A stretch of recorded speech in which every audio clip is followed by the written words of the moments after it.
Of all the interesting 9/11 coincidences, the most intriguing one of all is perhaps the fact that Marvin P. Bush, the brother of President Bush, sat on the board of directors for one of the companies that had security contracts at the World Trade Center from 1993 to June of 2000. Stratesec, formerly known as Securicom, was one of the companies hired after the 1993 World Trade Center bombing to help redesign and integrate the new World Trade Center security system. In October 1996, Securicom received an $8.3 million contract for World Trade Center security work, which, according to its CEO, lasted up until the day the buildings fell down.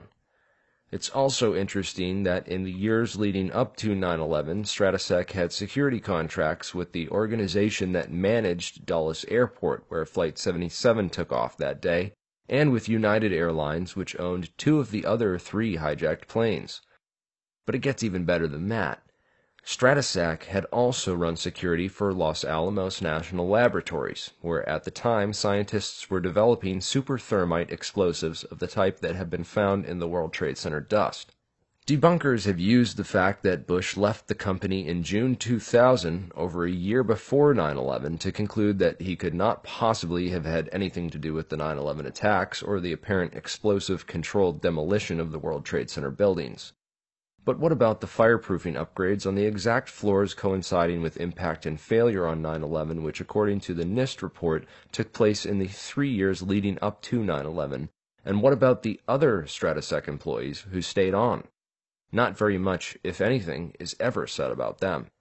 The CEO of Stratesec was a guy named Wirt Dexter Walker III, a distant Bush cousin from the Herbert Walker line, with an interesting history of managing what appear to be CIA front companies. That is, they all go bankrupt while Wirt still stays in business.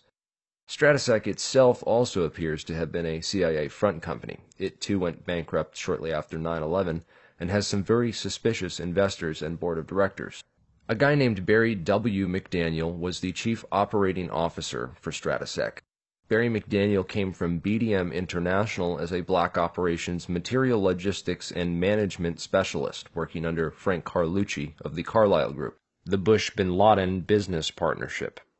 Prior to working at BDM, McDaniel had worked as a military ordnance distributor at Fort Belvoir, a facility with many links to 9/11, including the terrorist tracking program Able Danger and the terrorist trainer Ali Mohammed.